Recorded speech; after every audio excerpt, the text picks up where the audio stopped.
তারপরে ঘুমাতে গিয়েছি, পরিস্থিতি দেখলাম, বুঝে টুঝা যেটুকু বুঝলাম বুঝা তারপরে ঘুমাইতে গেলাম। ঘুম থেকে উঠে কিছুক্ষণ আগে লম্বা একটা ঘুম দিয়েছিলাম, উঠে নাস্তা টাস্তা করলাম।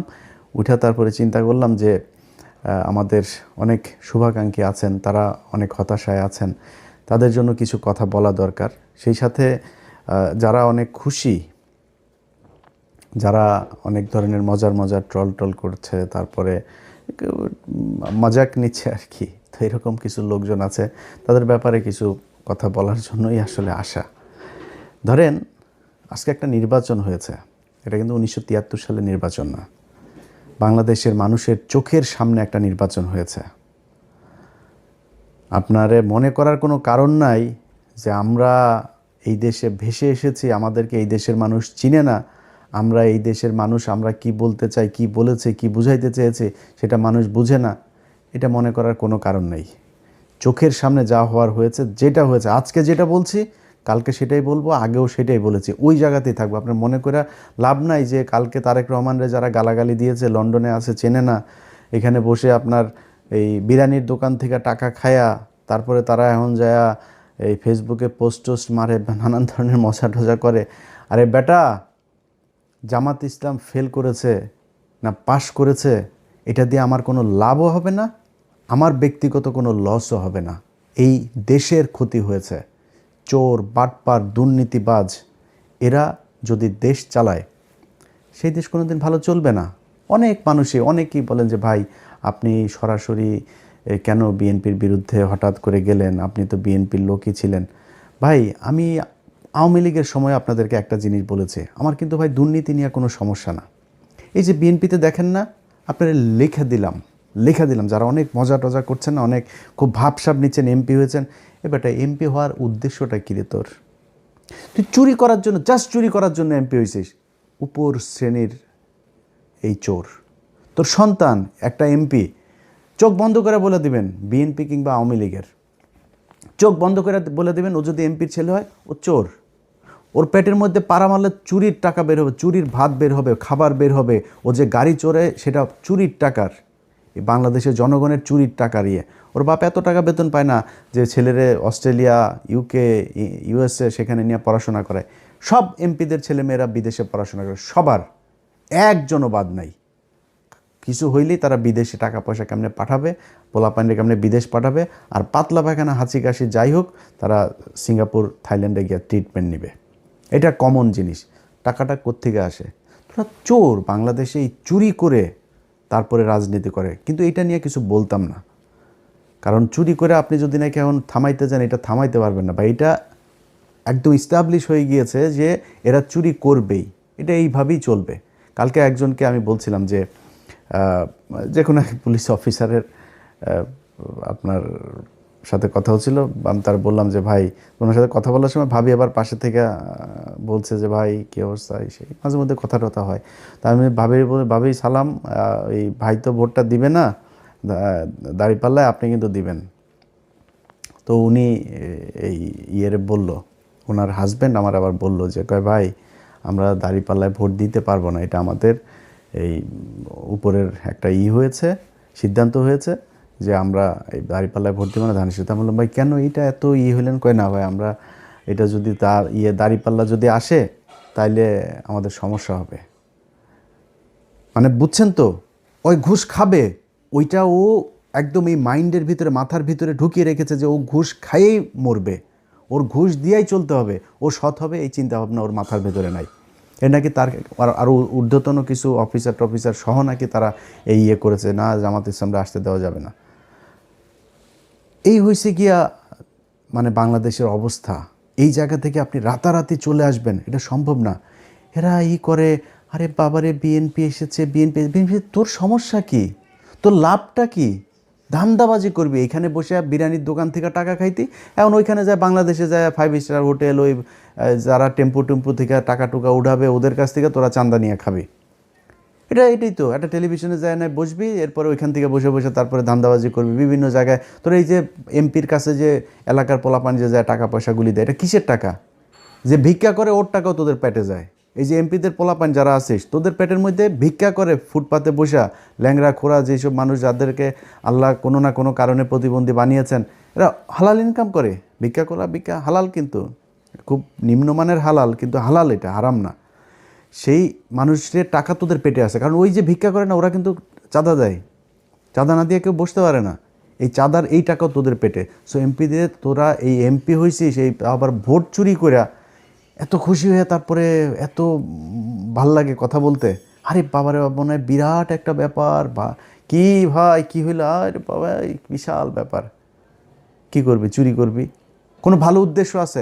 একজন এমপি বল আমার, বিএনপির একজন এমপি আছে যার কিনা উদ্দেশ্য আছে আসলে দেশের এই করা, দেশের সেটা মারা? এরা এই যে কথা বলে দেশের মানুষের জন্য কিছু, আল্লাহর পর সালারা, তুই মানুষের জন্য যদি কিছু করতে চাইতি তো সম্পত্তি কমে?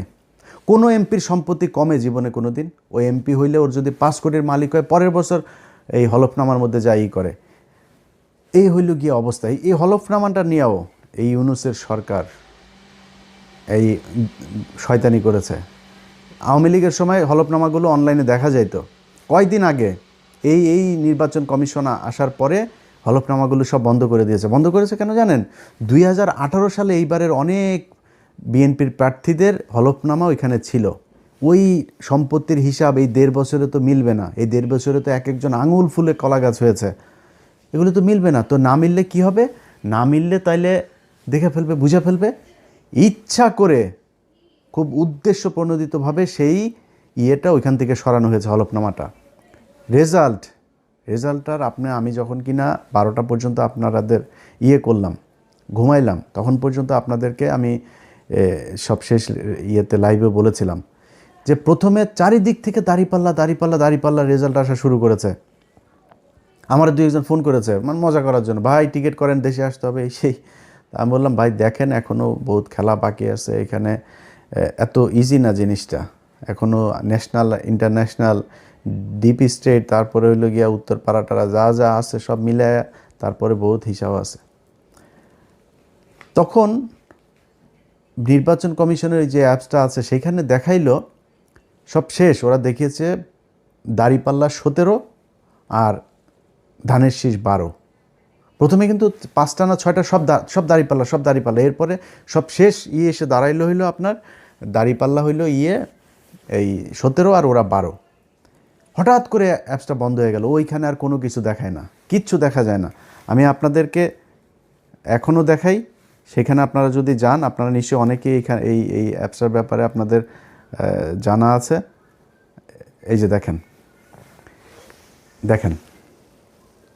রেজাল্ট শেষ হয়ে গিয়েছে, প্রধানমন্ত্রী বসা যাবে কিছুক্ষণের মধ্যে, সেই দেশে এখন পর্যন্ত নির্বাচন কমিশনের এই চোরের বাচ্চাদের সাথে আমার সমস্যাটা কেন হয়েছে সেটা এই দেশের মানুষ হারে হারে টের পাবে। এই চোরের বাচ্চারা আসার পর থেকে, শুরু থেকে এরা জাউরামি শুরু করেছে। ইন্টারন্যাশনাল জাউরা একটারে নিয়ে বসাইছে ওইখানে, ন্যাশনাল জাউরাদের পাশাপাশি ইন্টারন্যাশনাল জাউরাও সেখানে বসেছে। সেই জাউরারা বসে তারপরে কি করলো, যারা ওদেরকে বসাইলো ওদের নাম দিল মব নাম দিয়া তারপরে করলো কি, ওদের দায় মুক্তি দিল। শুয়োরের বাচ্চা, দায় মুক্তি, শেখ হাসিনারে খেদাইছে, এটার দায় মুক্তি। এটা কি অপরাধ করছে যে ওর দায় মুক্তি দিব? হিটলারের দেশে দায় মুক্তি দেওয়া হয়েছিল, মুসলিনের দেশে দায় মুক্তি দেওয়া হয়েছিল, কয়দিন আগে সিরিয়াতে হয়েছে, দায় মুক্তি দেওয়া হয়েছে। জীবনে কোনোদিন কোনো বিপ্লবে দায় মুক্তি দেওয়া হয়? দায় মুক্তি দিলে কি হয় এটা বাংলাদেশেই উদাহরণ আছে। জিয়াউর রহমান ইনডেমনিটি দিয়ে গিয়েছিলেন, এই আপনার ইনডেমনিটিটা যদিও মুস্তাকের সময় দেওয়া হয়েছিল, সে এক্সটেন্ড করেছিল, সে ওটারে উইথড্র করে নাই, কিন্তু ইনডেমনিটি দেওয়া হয়েছিল যে 15ই আগস্টে এটা নিয়ে কোনো বিচার করা যাবে নাই, সেই বিচার হয় নাই। আজকে যে দায় মুক্তি দেওয়া হয়েছে, এই দায় মুক্তি দিয়ে ইউনূস প্রমাণ করে গিয়েছে যে এরা অপরাধ করেছে, এই অপরাধের বিচার করা যাবে না। আমি অপরাধ করি না, আপনি দায় মুক্তি দিবেন কেন? যেদিন দায় মুক্তির কথা বলা হয়েছে, দায় মুক্তি অধ্যাদেশ যেদিন জারি করা হয়েছে, সেদিন এই যে যারা আছে আজকে বিপ্লবী, যারা জুলাই আন্দোলনের নেতৃত্ব দিয়েছিল, এদের ফাঁসির দড়ি রেডি করে গিয়েছে সেদিন থেকে। এরা আইসা এখন সুশীল সাজে। একদম শুরুতেই মাহমুদুর রহমান যখন দেশে গেল, মাহমুদুর রহমান দেশে যাবে, তারা মাহমুদুর রহমানের 3-4 দিন জেলে থাকতে হইল। ওনারা আইন মেনে তারপরে তুই কোন আইন দিয়ে রে উপদেষ্টা হয়েছিলি আমারে বলতো, কোন আইন তোরে শেখ হাসিনারে দেশ থেকে বার করাইলি? শেখ হাসিনার সংবিধানে কোনো অসাংবিধানিক কোনো অনির্বাচিত সরকারের কোনো অস্তিত্ব আছে? সেই সংবিধানের উপরে বসে তোরা চুপ করে রেখে দিছিস, তোরা আসিস এদের বিরুদ্ধে দায় মুক্তি অধ্যাদেশ দেশ। এই দায় মুক্তি দিয়া আমি আজকে আমার মানে আল্লাহ কতদিন বাঁচিয়ে রাখবে সেটা জানি না, সারা জীবন তো বেঁচে থাকবো না। আমার মৃত্যুর আগে হোক আর পরে হোক, আপনাদের একটা জিনিস বলে গেলাম, এই দায় মুক্তি দিয়া যারা এই হাসনাত, সার্জিস, নাহিদ, আসিফ, মাহফুজ যারা যারা আছে না, এদের ফাঁসি একদিন এই দেশে হবে, হইতে পারে যদি এই দেশে আবার আওয়ামী লীগ ব্যাক করে। আর আওয়ামী লীগ যে ব্যাক করবে সেটা মোটামুটি গ্যারান্টি হয়ে গিয়েছে। আওয়ামী লীগ আপনি রাজনীতি এই দেশে করতে দিবেন, রাজনীতি করতে দেওয়ার পরে মনে করেন 10-15 বছর পরে আওয়ামী লীগ আসলো, আপনাদের এই বিচার করবে না? বিচার তো করার জন্য আপনি সুযোগ দিয়েছেন, আপনি বলেছেন আপনি অপরাধ করেছেন, সেটার দায় মুক্তি দেওয়া হয়েছে, দায় মুক্তি অধ্যাদেশটা বাতিল করে দিল। কি করবেন? 15ই আগস্টের ঘটনায় সব কয়টার ফাঁসি দেওয়া হয়েছে না? এই একই দায় মুক্তির অধ্যাদেশ করা হয়েছিল তো, তাই না? এই ইন্ডেমনিটি দিয়েই তাদের বাঁচিয়ে রাখা হয়েছিল, দেশ থেকে বের করে দেওয়া হয়েছিল। তারপরে জিয়াউর রহমান যদি সেদিন এই বিপ্লবীদেরকে দেশে রেখে তারপরে যদি সরকার পরিচালনা করত, সেই বিপ্লবী সরকার দিয়েই যদি পরিচালনা করতো, তাহলে জিয়াউর রহমানেরও মরতে হইতো না। জিয়াউর রহমান এই একই পাকনামি করে তারপরে তাদেরকে, মেজর ডালিম যিনি এখন বাইরে আছেন, যদি আধা ঘন্টা তার সাথে কথা বলেন তাহলে 29.5 মিনিট জিয়াউর রহমানের গালাগালি করে উনি। বিশাল ক্ষোভ তার, প্রচণ্ড ক্ষোভ, অনেক ঘৃণা আমার দেশের প্রতি। কারণ এই দেশ তারা বাঁচিয়ে গিয়েছেন, এই বীর যোদ্ধাদেরকে আমাদের দেশের মানুষ সম্মান করতে পারে নাই, এই জন্য আজকে দেশের এই অবস্থা। আপনারা এখন দাঁত কেলায়া তারপরে হাসেন, আরে বাবারে বাবারে বাবা, কত নির্লজ্জ হইলে একটা মানুষ। আরে বেটা, মানুষ জানে না আমরা কারা, আমরা কি কথা বলি আমরা জানি না। তো একজন আমার একটু আগে বলতেছে যে ভাই আপনি বিএনপির বিরুদ্ধে একদম এইভাবে অলওয়ে কেন গেলেন?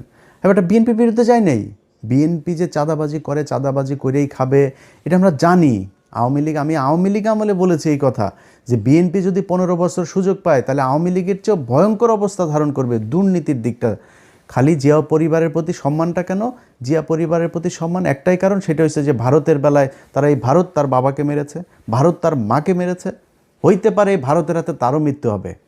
সো এই ভারত আপনার তার পরিবারের শত্রু। পারিবারিকভাবে তারা ভারতের বিরুদ্ধে সবসময় অবস্থান নিয়েছে, তাদের ভিতরে একটা দেশপ্রেম আছে, যেই কারণে আমরা এদের প্রতি একটা আমাদের সফট কর্নার আছে, তাদের প্রতি একটা সম্মান আছে।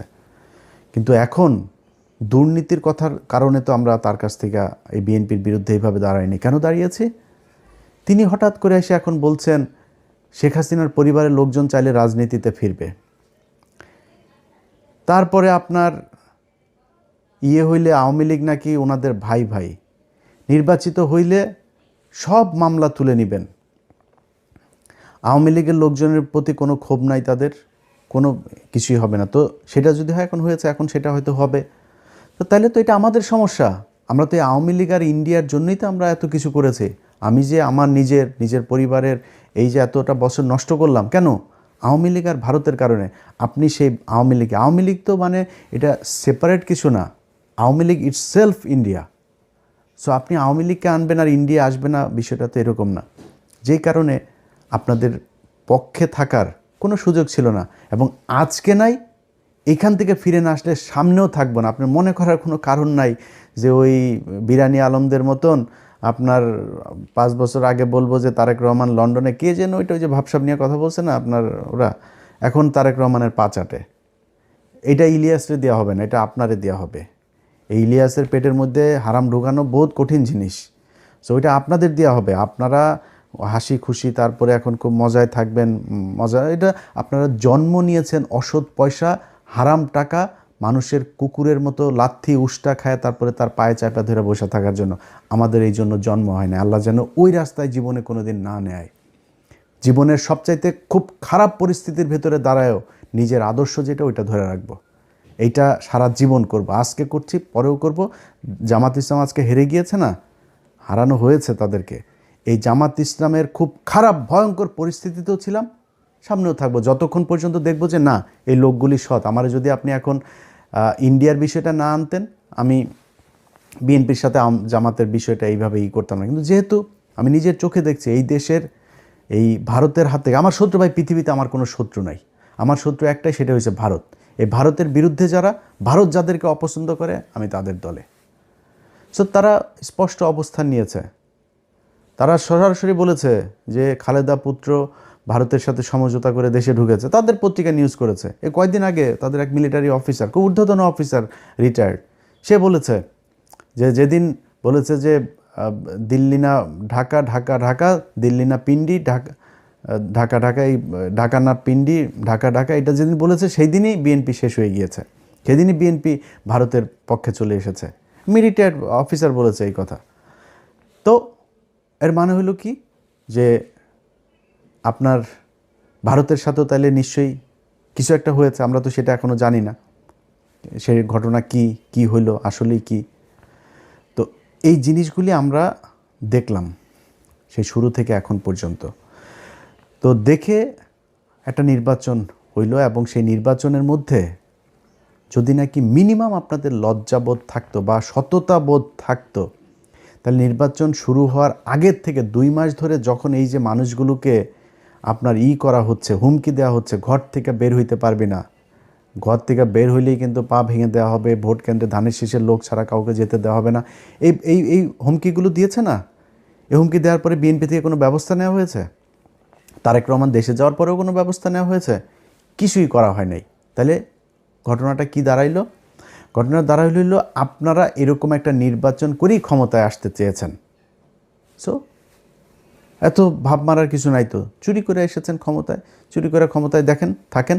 আল্লাহ যা করে ভালোর জন্য করে।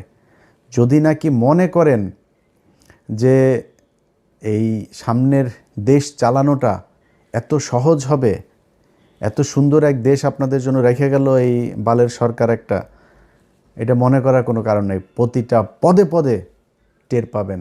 আপনার যেই ভালোবাসার সাংবাদিকরা আপনাদের এখন আছে, সেই সাংবাদিকরাই বুঝাই দিবে, এরাই বুঝাই দিবে আপনাদেরকে কি জিনিস তারা। তারা সেই হাসিনার পাঁচাটা কুকুরগুলো এখন ওইখানে বসে আছে, তারা এখন আপনাদের খুব বিপদে পড়ে তারপরে পাটা চাটছে। কয়দিন পরে পা দুইটা ধাপ করে সরাই দেওয়ার পরে বিচিতে ধরে টান দিবে, বলে গেলাম এটা।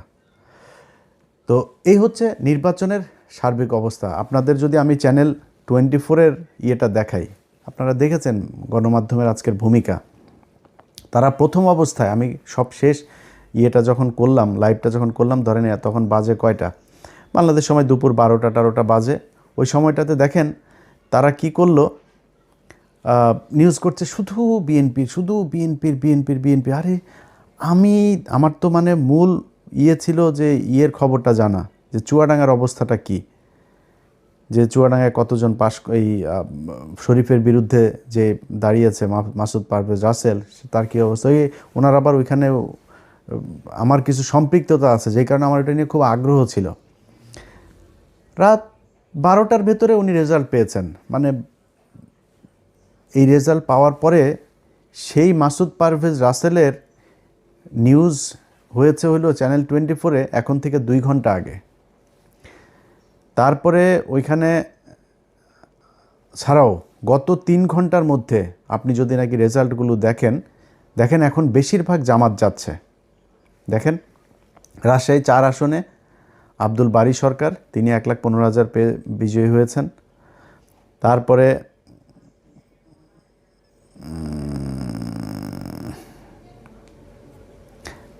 ধরেন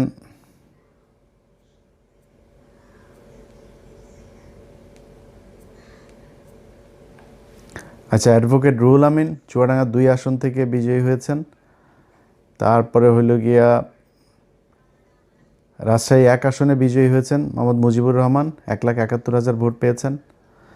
মোহাম্মদ আফজাল হোসেন কুষ্টিয়া 4 আসনে পেয়েছেন, 2 ঘন্টা আগের নিউজ। কুষ্টিয়া 3 আসনের বিজয়ী হয়েছেন মুফতি আমির হামজা। তারপরে ঢাকাতে দেখেন, ঢাকাতে এই খবর তারা বহু আগে পাইতো, ঢাকার রেজাল্ট বেরোইতে কেন এত সময় লাগবে। আতাউর রহমান বাচ্চু নড়াইল 2 আসনে পেয়েছেন দাঁড়িপাল্লা। তারপরে আপনার নামগুলো মনে রাখেন। তারপরে দাঁড়িপাল্লার অধ্যক্ষ আব্দুল হালিম বাগেরহাট 4 আসনে পেয়েছেন। তারপরে বাগেরহাট 2 আসনে বিজয়ী হয়েছেন শেখ মঞ্জুরুল হক রাহাত ভাই। ঢাকা 5 আসনে দাঁড়িপাল্লা বিজয়ী হয়েছেন। দেখেন ঢাকা 5 আসনে কেন এখন রেজাল্ট আসতে হবে? 3 ঘন্টা আগে রেজাল্ট দিয়েছে সিরাজগঞ্জ 4 আসনে রফিকুল ইসলাম ভাই। তারপরে হইল গিয়া ওই যে হাবিবুর রহমান নামে বাটপার আছে যে একটা, এই বাটপার ফেল করেছে আবু তালেব মণ্ডল ভাইয়ের কাছে পাবনা 4 আসনে। তো এনারা এই খবরগুলো এখন দিচ্ছে। আপনাদের মনে আছে শুরুতে যখন তারা বিএনপির খবরগুলো সব দিচ্ছে, আমি আমার সব শেষ লাইভ যেটা করলাম, আমি আমার লাইভে এই নামগুলো বলে গিয়েছি না? এই যে রাহাত ভাইয়ের নাম বলে গিয়েছি না? এই যে চুয়াডাঙ্গা 2টা আসন, এই যে মুফতি আমির হামজা সহ কুষ্টিয়া 3টা আসনের কথা, বাগেরহাট আসনের কথা, এগুলো বলে গিয়েছি না? সেই রেজাল্ট এখন আসছে। কেন আসছে? এখন কেন আসছে? এখন ওনাদের যেই মানে লিমিট যেটা ছিল সেই লিমিট পূরণ হয়ে গিয়েছে। টার্গেট পূরণ হয়ে যাওয়ার পরে এখন গড়পড়তা এখন যা এখন যে যেমনি লবিং টবিং করে যার মতো করে পারছে সেই সেটা নিচ্ছে। তো এখন আবার একদম না দিয়ে তো আর পারা যায় না। যে জায়গায় পারেই না, ওই পোলিং এজেন্ট যারা ছিল তারা কোনোভাবেই নাসুর বান্দা হয়ে তারপরে দেখছে যে এটা ঝামেলা করা যাবে না, ওই জায়গাগুলোতে এখন আসন দিয়ে। আর এখন তো আসন এই কটা আসন তো দিতে হবেই, 2/3 হয়ে গিয়েছে, আর কি দরকার? এইভাবে নির্বাচনটাতে করা হয়েছে। তো এরপরে এখন সারা দেশের মানুষের ধরেন একটা ক্ষোভের জায়গা আছে। যেমন আমি নিজে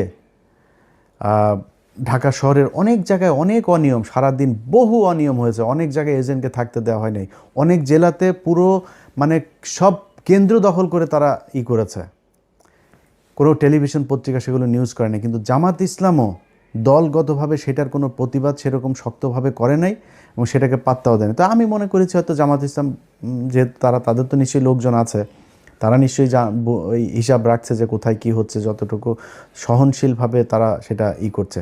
কিন্তু না, পরে দেখা গেল সেই ইয়েগুলোতে, যেমন আপনার ভোলাতে যে অধ্যক্ষ আপনার নজরুল ইসলাম, দেখেন তাকে মানে একদম জোর করে হারানো হয়েছে, তারপর অনেক ভোট পেয়েছে, খুব কাছাকাছি ব্যবধানে। আপনার এই যে ভোলার আরেক আসনে ওই যে হাফিজ গিয়াসউদ্দিন আল মামুন, হাওয়া ভবন মামুনের যেই ভাই হাফিজ ইব্রাহিম, খুব কাছাকাছি ব্যবধানে সে জয়ী হয়েছে। কত মানুষ ভোট দিয়েছে ওইখানে। ত্রাসের রাজত্ব, মানুষকে ঘর থেকে বেরোতে দেয়নি। সকালবেলা গিয়ে আগের দিন রাতে গিয়ে বলে এসেছে যে পাড়ায় যে মানুষগুলি দাঁড়িপাল্লায় ভোট দিবে তারে ভোট দিবে না এরকম জানে, সবাই বাড়িতে গিয়ে হুমকি দিয়ে আসা হয়েছে। আমার যে ফেসবুকে আপনারা এই ভিডিও দেখছেন, এই ফেসবুক পেজের মধ্যেই দেখবেন কত শত ভিডিও আমি আপলোড দিয়েছি। এগুলো কি কোনো অনিয়ম না? কিন্তু জামাত ইসলাম আমি জানি না ওনারা এটার কোনো প্রতিবাদ করে নাই। এখন এই মুহূর্তে আমি আপনাদেরকে পাবলিক পারসেপশন শোনাই। মানুষ যারা আপনাদেরকে ভোট দিয়েছে, ভাই আপনারা এখন মাপ করে দিচ্ছেন, আপনারা এখন এটার নিয়ে কিছুই বলবেন না, কিছুই আপনাদের কোনো ক্ষোভ নাই, যা পেয়েছেন আলহামদুলিল্লাহ, এটা যদি বলেন। হ্যাঁ, আমি জামাতের যে বক্তব্য, সেই বক্তব্য হয়েছে যে ওনারা বলছেন যে ইলিয়াস আমরা কোনো ঝামেলায় যেতে চাচ্ছি না, আমরা যদি ঝামেলায় যাই তাহলে তৃতীয় পক্ষ এটার সুবিধা নেবে। ভাই তৃতীয় পক্ষের সুবিধা নেবে কোনো সমস্যা নাই, তাহলে আপনি সব মেনে নেবেন নাকি?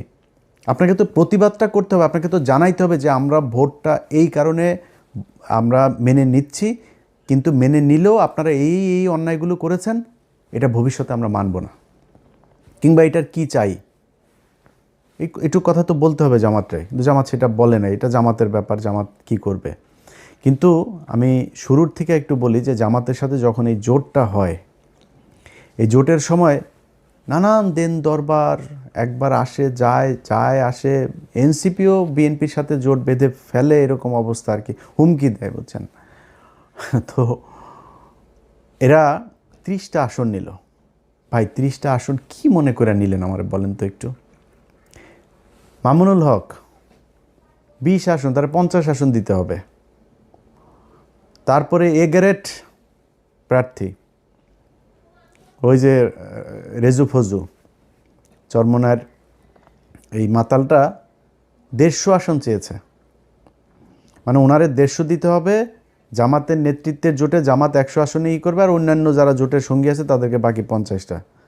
কি শিয়ালের ভাগ বুঝতে পারছেন? তাদের এ গ্রেডের 143টা প্রার্থী, সে এ গ্রেডের প্রার্থীর কই চাচা? আপনি নিজে 2 আসনে দাঁড়িয়েছেন, ভাবটা দেখেন তার। ধরেন দলের প্রধান আছে না, যেমন খালেদা জিয়া, শেখ হাসিনা, ওনারা যেমন দাঁড়াইতো, তারেক রহমানও 2 আসনে দাঁড়িয়েছেন। তো এই দলের প্রধান হইলে আবার 3টা 4টা, আমি জানি না এটা কেন করে, তো 3টা 4টা 5টা আসনে এরকম দাঁড়ায়, এটা আমাদের দেশের বোধহয় রেওয়াজ এরকম। তো উনি ওই ভাবটা ধরতে গিয়েছে, উনি একা 2 আসনে দাঁড়িয়েছেন। ওরে বাবা রে বাবা, 2 আসনে দাঁড়িয়ে 2 আসনে উনি হেরে গিয়েছেন। কত বড় এ গ্রেডের ক্যান্ডিডেট আপনি, দলের প্রধান, আপনি বুঝেন? একটাও পায় নাই। বলছিলাম না, আরও অনেক দিন আগে বলছিলাম না, এই 2টার একটাও পাশ করবে না, একটাও পাশ করে নাই। 143 আসন কই? চাপ দিয়া জামাতের কাছ থেকে নিতে হবে। এই একই চাপ দিয়া যখন চরমোনায় চলে গেল, মামুনুল হক হুজুর সেই চাপটা দিয়া এই সুযোগটা কাজে লাগায় কতগুলি আসন নিয়ে নিল। ভাই আপনার সবগুলি আসনে এই যে এনসিপির পোলাপানগুলো, তাদের একটারও টাকা পয়সা নাই তো, এদের জামাতের টাকা পয়সা দিয়া তারপরে বিভিন্ন মানুষজন তাদের সাহায্য সহযোগিতা করে তারপরে তাদের নির্বাচনের খরচটা জোগাইল। তা আপনার তো নাই, আপনি 30টা নিলেন কেন? এদের অনেকেই আছে যারা টাকার অভাবে অনেক সমস্যায় পড়তে হয়েছে। তা আমি নিজে যতটুকু পেরেছি, এরে ওরে না তারে বলে টলে এরকম আমি নিজে থেকেও বলেছি অনেককে, তো এরা হয়েছে। তারপরে জামাত ইসলাম তো তাদের সহায়তা করেছেই। তো এইভাবে তো আপনি 30 আসন নিলেন কেন? এই যে চুয়াডাঙ্গা 1 আসনে, এটা আমার ইস্যু। আমি এই শরীফকে নিয়ে 15 মিনিটস করেছিলাম। বিশাল চাঁদাবাজ, ধর্ষক, একটা মেয়েকে ধর্ষণ করে, তারে ভুয়া বিয়ে করে তারপরে শারীরিক সম্পর্ক করে মেয়েটারে তারপর ছেড়ে দিছে। সেই মেয়েটা যখন তারে চাপ দিছে, তারে মাদকের আসামি বানায় জেলখানা, এখনও জেলে আছে সেই মহিলা। সেই মহিলা একজন বিএনপির কর্মী, তার ভাই বিএনপি আওয়ামী লীগের সময় অনেকবার জেল খেটেছে, অনেক নির্যাতন সহ্য করেছে, অনেক মামলা আছে তার নামে। সেই ছেলেটার বোনটাকে আপনার, ওর বোনটাও জামাত এই বিএনপি করতো, একই সাথে রাজনীতি করতো, গান গায় মহিলা। সেই গানের শিল্পীটাকে আপনার জেলখানায় নিয়ে রেখে দিয়ে এখনও সে জেলে।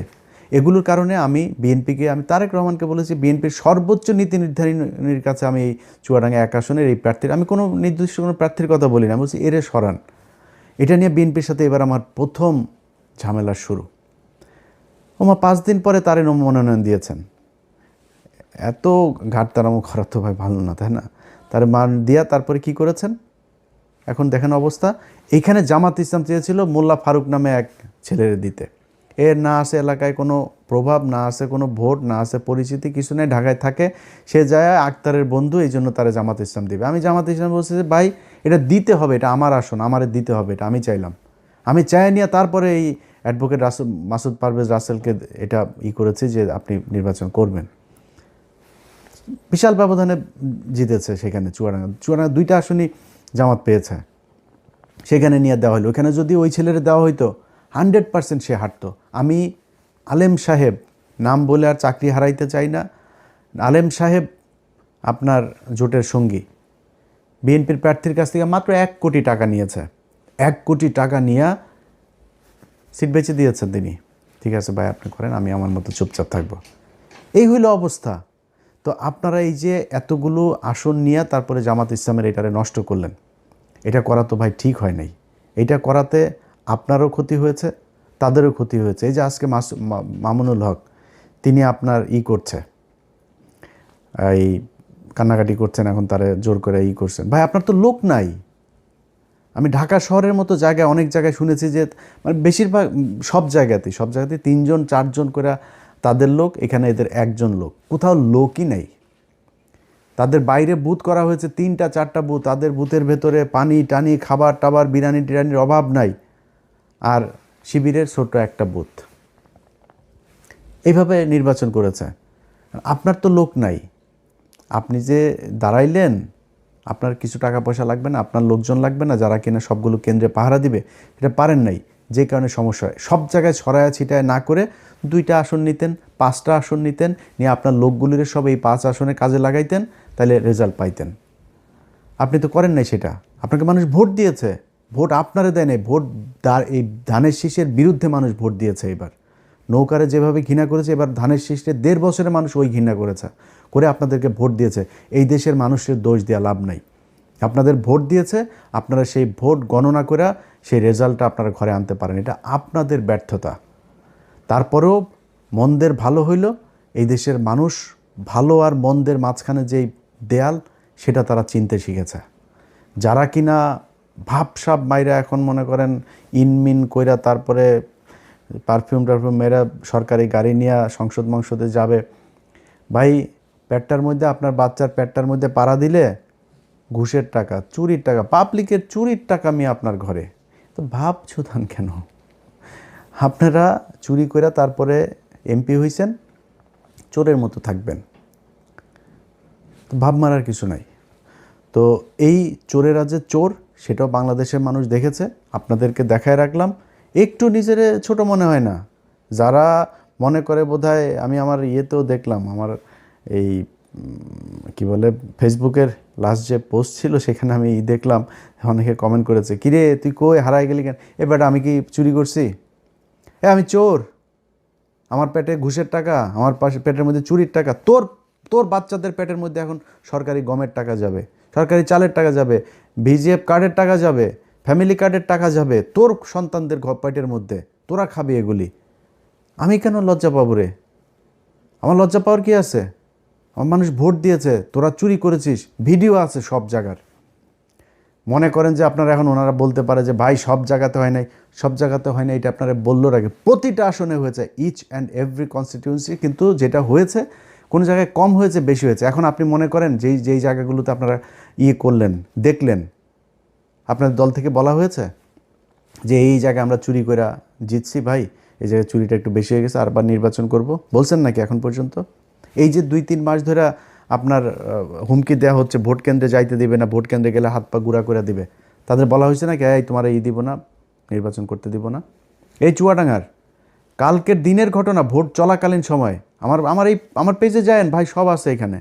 চুয়াডাঙ্গার প্রার্থীর ভাই শরীফুজ্জামান শরীফের ভাই টরিক, সে এক ভোটারে বলছে, কয় তোরা ভোট টোট দিতে যাবি না, ভোট দিতে যাইতে দেবে না, কয় তোরা দাঁড়িপাল্লায় ভোট দিবি জানি, তোরা ভোট দিয়ে যাবে না। আর শোন, ভোট দিতে যেও লাভ নেই, কারণ হচ্ছে গিয়ে ওই যে দাঁড়িপাল্লায় ভোট দিলে ওইটা ধানের শেষে কিন্তু পাশ করবে।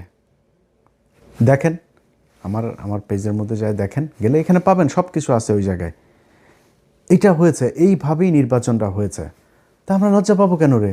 তোরা চুরি করছিস, চোর, এমনিতে কয়দিন পরে চুরি করবি, ভোটে আসছিসও চুরি করে। হাসিনা ঠিক যেমনি চুরি করতো তোরা ওইভাবেই চুরি করছিস। তো তোদের সাথে আর হাসিনার সাথে পার্থক্য কী? তোরা না কয়দিন আগে বলতে যে ভোটের অধিকার ফিরায় দিব, তোর এইটার নাম ভোটের অধিকার ফিরায় দেওয়া? যে হাসিনা যেমনি চুরি করতো সেমনি যদি করিস, দেশটারে চালা।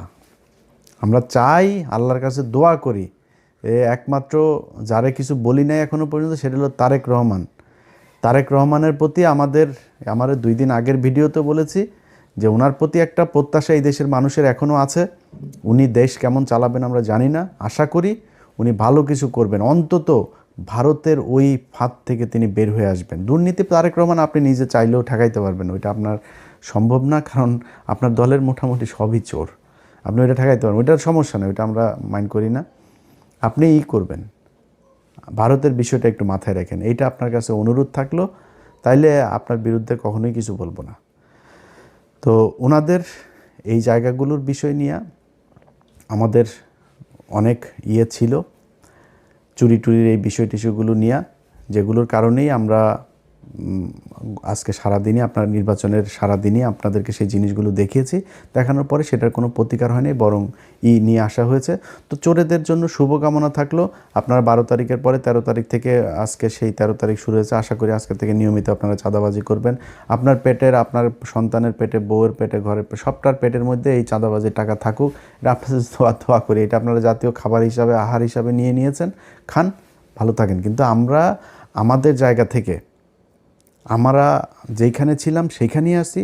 জামাত ইসলাম যদি পচে গলে গন্ধ হয়ে যায়, তাও এইটুকু জানি যে জামাত ইসলামের কোনো লোকের দিয়া, মানে হইতে পারে একটা জামাত ইসলামের লোক ওই একজনের আপনার পরকীয়া করতে গিয়ে ধরা পড়ে নাই, জামাত ইসলামের লোক খারাপ করতে মানে শয়তানে তারা ধরবে না, এটা করে। কিন্তু একজনের পরকীয়া করতে যায় ওই নেতা জামাত ইসলামের জীবনে আসা কোনো দিন আর কোনো পথ পাবে না। ধান্দাবাজি করবে, চাঁদাবাজি করবে, টেন্ডারের টাকা মেরে খাবে, দলের টাকা মেরে খাবে, সরকারের টাকা মেরে খাবে, জীবনে কোনোদিন দলে এসে সে চান্স পাবে না। শিবিরের কোনো ছেলে যা ইপটিজিং করেছে, কোনো মেয়ের সাথে যা, ইসলামী ছাত্রী সংস্থার এক মেয়ের সাথে যা প্রেম করেছে, দুইটাই বহিষ্কার দল থেকে। এটা সম্ভব না।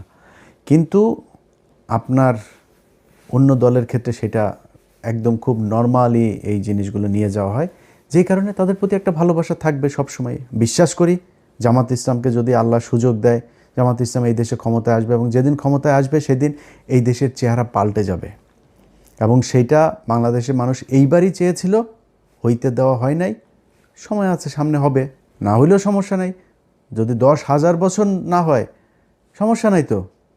আমি কি মানে আমার চোখের সামনে আমি মানে জল জল করে আমার যদি আপনি দাঁড়িপাল্লার ধানের শীষ দাঁড় করায় দেন, হয়তো এখন যেভাবে বলি এভাবে বলতাম না, আমি জীবনে ভোট দিতাম নাকি ধানের শীষের। আমি মানে দুইটারে যদি আপনি এক জায়গায় আমার বলেন যে দুইটার কারে ভোট দিবা, আমি দিব। কারণ গত 1.5 বছরে তো আমরা দেখলাম আপনাদের প্রতি যেই ভালোবাসা ছিল, এই 1.5 বছরে আপনারা এত তাড়াতাড়ি যে অমানুষ হয়ে যাবেন, চাঁদাবাজ হয়ে যাবেন, এটা তো বুঝতে পারি নাই ভাই। কয়দিন আগে জেল খেটেছেন, এই নির্বাচনে আজকে এমপি হবেন, এটা চিন্তা করেছেন? অনেকের জেলখানায় ফাঁসি হইতো। এই যে আজকে বাবর ভাই, ওনার ব্যাপারে ওনার লোকজন চাঁদাবাজি করে কিনা আমি জানি না, কিন্তু বাবর ভাই আজকে ওনার ফাঁসি হওয়ার আসামি। উনি এখন আজকে এমপি বানিয়েছেন আল্লাহ ওনাকে। আমি জানি না উনি জিতেছেন কিনা, যদি হয়ে থাকেন আমি চাই উনি এমপি হোক, আল্লাহ ওনাকে জেতাক। উনি কই ছিল? এইটুকুতেই ভাই সন্তুষ্ট হওয়া দরকার ছিল। আপনি জামাত ইসলামের কি হারানোর কিছু আছে নাকি রে ভাই? জামাত ইসলাম কি যায় দলে যায় চাঁদা খাবে? জামাত ইসলাম ওইখান থেকে যায় ইনকাম করবে? জামাত ইসলাম যেইটা করতো জামাত ইসলাম এখন ওইটাই করবে। জামাত ইসলাম হারানোর কিছু আছে? ওরা এই গত 15 বছরে যে নির্যাতন সহ্য করেছে, ওদের আবার কি? ওদের নিষিদ্ধ করে রাখা হয়েছিল, একদম নিষিদ্ধ জঙ্গি গোষ্ঠীর মতো আচরণ করা হইতো ওদের সাথে। সেই দলটা আজকে যেখানে এসেছে, এটা ওদের জন্য বিশাল ব্যাপার। এনাফ ওদের জন্য। ওরা কিছু হারায় নাই, এই দেশের মানুষ হারিয়েছে। আমার আজকে যদি জিজ্ঞেস করেন যে ভাই আপনার কেমন, আপনার কি সমস্যা, আপনার কি হইলো, আপনি কতটুকু ভাই আপনার তো হয়ে গেল, আমার কিছু লস হয়নি ভাই। আল্লাহর রহমতে আর্থিকভাবে আল্লাহ যথেষ্ট সচ্ছল রেখেছেন, আল্লাহর রহমতে ভালো আছি, আল্লাহ সুস্থ রেখেছেন, হাত পা দিয়ে কাজ করে খাইতে পারি, এটা এনাফ। কিন্তু সমস্যাটা কি হয়েছে জানেন? যেটা গতকালকের ভিডিওতে বলেছিলাম, নির্বাচনের আগের দিনে যে ভিডিও, যে কিছু কাজ ছিল যেই কাজগুলোর জন্য এই ইউনূস সরকারের সাথে আমার সব সমস্যার শুরু। সেটা হচ্ছে এই যে বিডিআরের লোকগুলোরে তাদেরকে কথা দিয়েছিলাম যে ভাই যদি জামাত ইসলাম আসে আপনাদের জন্য সর্বোচ্চ করব। এই যে আলেমগুলো আছে, এই আলেমগুলোরে বলছিলাম, তারেক রহমান আপনার কাছে একটা অনুরোধ করি, যদি কেউ পারেন, আমি তারেক রহমানের সমালোচনা করলে যারা পাঠান তাদেরকে বলবো যে একটু তারেক রহমান রে ওগুলি না দেখায় এটা ওনারে বললেন যে একটু 2 মিনিটের জন্য একটু খোঁজটা নিতে। আমি জাস্ট আপনাদের ক্লু দিয়ে দেই। দেখেন,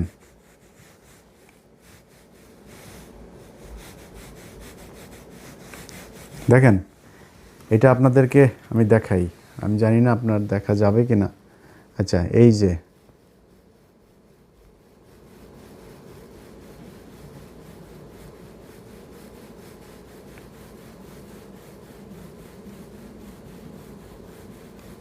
দেখেন কত লম্বা জিনিস। এই জিনিসটা যেটা দেখলেন না, আরও আছে, আরও অনেক আছে, আরও অনেক অনেক অনেক, প্রায় 1,500 মানুষের তালিকা এখানে। এই মানুষগুলো এখনও জেলখানায় আছে। মামুনুল্লাহ খুজুর, আপনি যে আজকে এমপি হওয়ার জন্য যে তোড়জোড়টা করছেন না, আপনি এই জেলখানায় যারা আপনার পা ধুইয়া দিত, নিজের বাসা থেকে খাবার নিলে নিয়ে আপনারে দিয়ে আসতো, আপনার ভোর রাতে উজু করার জন্য যা পানি নিয়ে আসে দিত, সেই মানুষগুলো এখনও জেলখানায় আছে হুজুর। খোঁজ নেন নাই আপনারা। 1.5 বছর আপনি এই আফগানিস্তান ঘুরতে যান, জেলখানার মানুষগুলোরে ছাড়াইতে পারেন নাই। এটার নাম জেহাদও না, এটার নাম ইসলামও না, আপনারা করেন নাই। তো যে 2টা জিনিস বললাম, আমার বাংলাদেশের যত প্রভাবশালী, এটা সেনাপ্রধান হোক আর ইউনূস হোক, আসিফ নজরুল হোক, সবার সাথে আমার গ্যাঞ্জাম বেঁধেছে 2টা জিনিস নিয়ে। সেটা হলো বিডিআরের এই লোকগুলোকে, এটা কেন জানি মায়া লাগে এদের জন্য। এখন কী বলবো বলেন? আরে আলেম, এই দুইজন আর আরেকটা জায়গা আছে, সেটা হইলো যে ওই যে ফেনীতে 16 জন মানুষ কন্ডেম সেলে পড়ে আছে, তাদেরকে এই বনজ কুমার একদম আপনারা তদন্ত করেন আবার আপনার মতো, আমি আমার মতো তদন্ত করেছি, 15 মিনিটস করেছি, সেখানে দেখিয়েছি সেগুলো কি হয়েছে। যদি পারেন ওই মানুষগুলোরে একটু ছেড়ে দিন। আর আরও কিছু জিনিস আছে, এই যে প্রথম আলোর ঘটনায় কিছু মানুষকে এখানে জেলখানায় নেওয়া হয়েছে, এই মানুষগুলোর ছেড়ে দিন। এই মানুষগুলোর কেউ এটার সাথে জড়িত না, আমার নামে মামলা দিয়ে রাখেন। এই মানুষগুলোর এখানে তারা ফেসবুকে একটা পোস্ট করেছে, একটা পোস্ট শেয়ার করেছে, সেই কারণে তাদেরকে নিয়ে তারপরে এখন একটা করে তারপরে বিচার করার চেষ্টা করা হচ্ছে। এই খুশিটা প্রথম আলোরে করতে যায় না তারেক রহমান। আপনার আজকে যত সাংবাদিকরা আপনার পায়ের নিচে আপনার জিভ দিয়ে তাদের আপনার পা চাটছে, এরা সবাই আপনার বিরুদ্ধে ছিল, সবাই।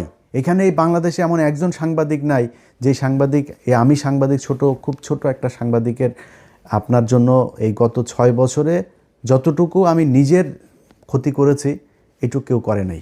এই 6 বছর আপনি আজকে আপনারা যেমন কথা বলছি না, এই 6 বছরে এমন কথা বলি নাই কোনো দিন। কারণ আপনারে এই 6 বছরে আপনারা যে নির্যাতন সহ্য করেছেন, এই নির্যাতনের এই সময়টাতে আপনি আমার কিছুই করতে পারতেন না আপনার বিরুদ্ধে কথা বললে। কোনো দিন বলি নাই, কোনো দিনও বলি, একটা সিঙ্গেল ওয়ার্ডও আপনি আমার দেখাইতে পারবেন না। আজকে পরিস্থিতির কারণে কিছু সমালোচনা করি, এগুলো নিলে আপনার ভালো হবে।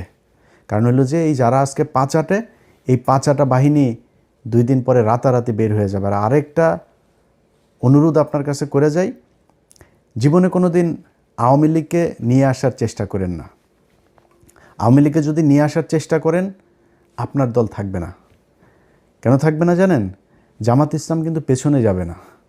জামাত ইসলাম যেখানে এসছে এখান থেকে সামনে যাবে। আমি এবার একটা খুব কুবুদ্ধি দিয়েছিলাম জামাতের আমিরকে। আমি তাদের বলেছিলাম যে হুজুর আপনি একটা কাজ করেন, আওয়ামী লীগকে নির্বাচনে আসতে দেন। আওয়ামী লীগের নির্বাচনে আসলে আওয়ামী লীগ জামাতের ভোট কাটতো না, আওয়ামী লীগ আপনাদের ভোট কাটতো। যে হিন্দুদের ভোট পেয়েছেন, হিন্দুদের ভোট তো রিজার্ভ ভোট, এটা আওয়ামী লীগের জন্য, এটা আপনারা পাইতেন না। আওয়ামী লীগের নিজস্ব ভোট অনেক পেয়েছেন আপনারা, সেটা আপনারা পেতেন না। আমি এই বুদ্ধিটা কিন্তু দিয়েছিলাম, কারণ আমি জানি যে আপনারা তো করবেনই। আমি তারা বলেছিলাম যে বিচার যাদের নামে আছে, মামলা টামলা আছে, তাদের বিচার করেন, বাট আওয়ামী লীগকে আসতে দেন। সামনে আওয়ামী লীগকে আনতে দিবেন না। এই দেশে আপনাদের দুই চেতনার, আপনারাও তো নাকি 71-এর চেতনার দল, এখন আগে জানতাম না, এটা নতুন করে জানতে পারছি।